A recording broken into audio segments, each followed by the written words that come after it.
Good morning guys. Good morning. Happy Friday morning guys sa ating lahat. Happy kahit na may bagyong dumadaan.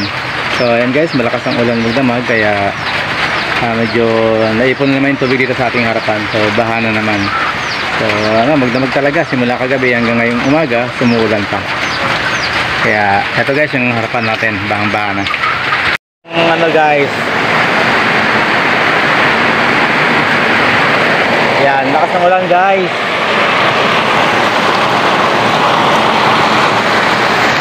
Baha na naman sa ating harapan guys. Gaya ng dati pag tag-ulan, malakas ang ulan guys. Ayan, madaling magbaha sa harapan. Dala ng bagyong si Paulo. Malakas ang dala niyang ulan guys.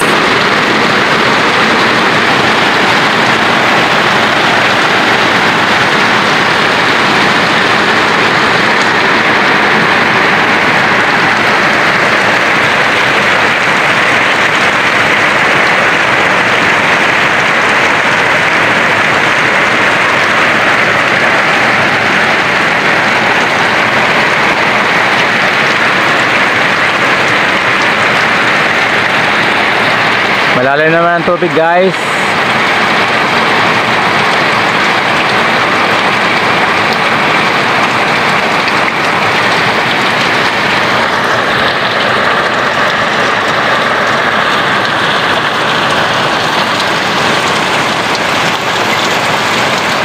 Yan, medyo tumigil ng konti yung ulan pero mataas na ang tubig guys. Yan.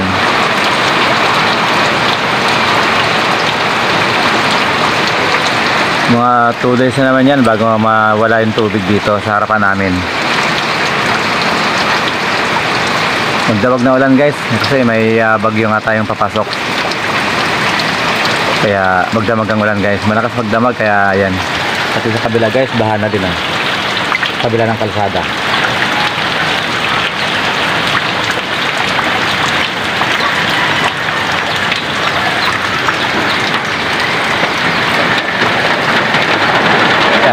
Buhos na naman ang malakas ang ulan.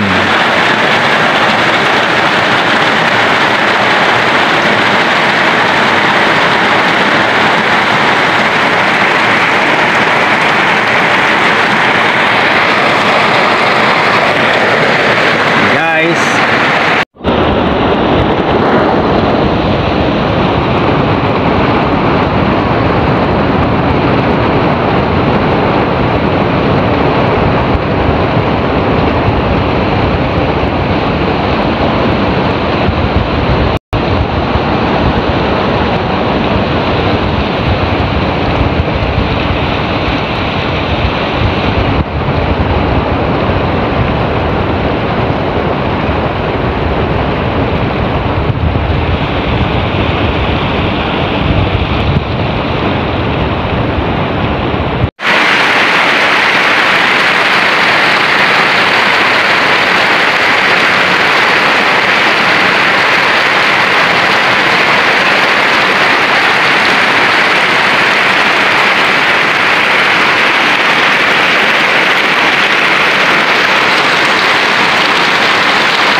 ayan, buti na lang medyo tumigil ng konti ang ulan pero baha naman ang iniwan guys. Ayan, so bahang-baha hanggang dun sa dulo doon. Kina Chopoy, kina Pinsan Renan, kina Chabiki, sa kasabianan ko.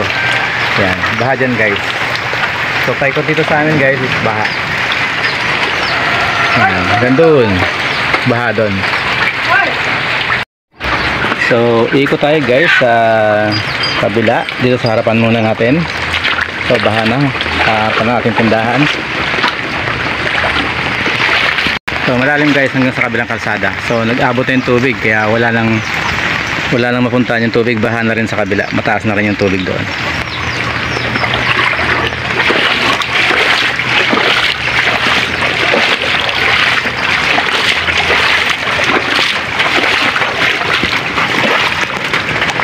Hanggang sa likod ng bahay namin guys. Ayan, may tubig.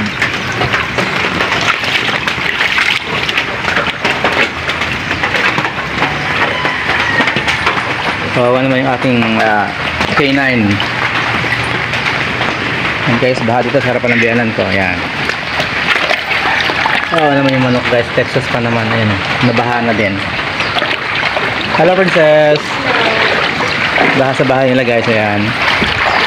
Ayan yung bahay namin. Ayan. Napalibutan kami ng tubig baha.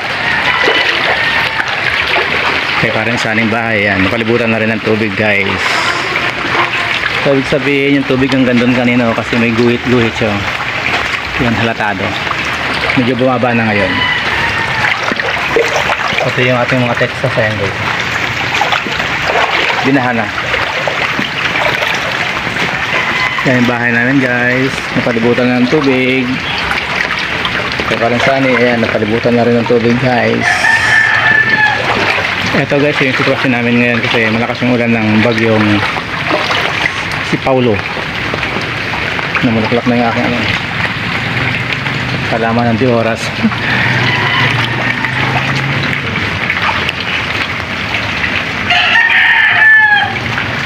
Sabay ako kay paring Alex yan, baha natin. Nagkasalooban nila. Yan. Malalim guys, malalim. Hanggang dun. Pinabayo Bernard, baha din. Yan. Hanggang sa kalsada, baha.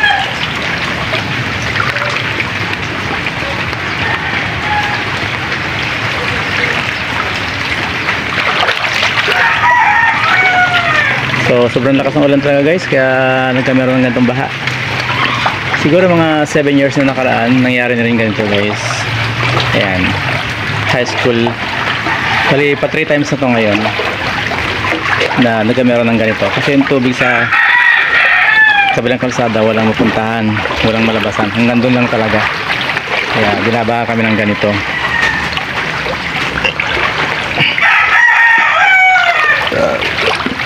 Malalim guys, malalim.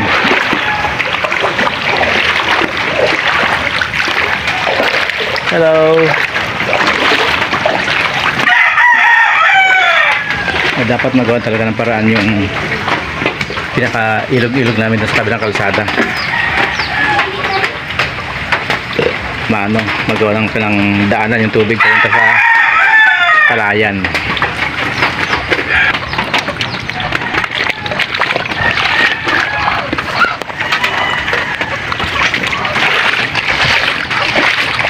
Yung mga manok ko guys, so ayan o, ayan. Nakulong na sila, nakulong na sila guys. Wala silang malabasan.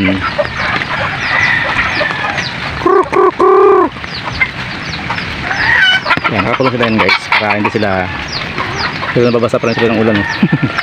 Kasi yung bubong nila hanggang doon lang. Ayan. Okay guys, thank you for watching my live, my video. God bless all.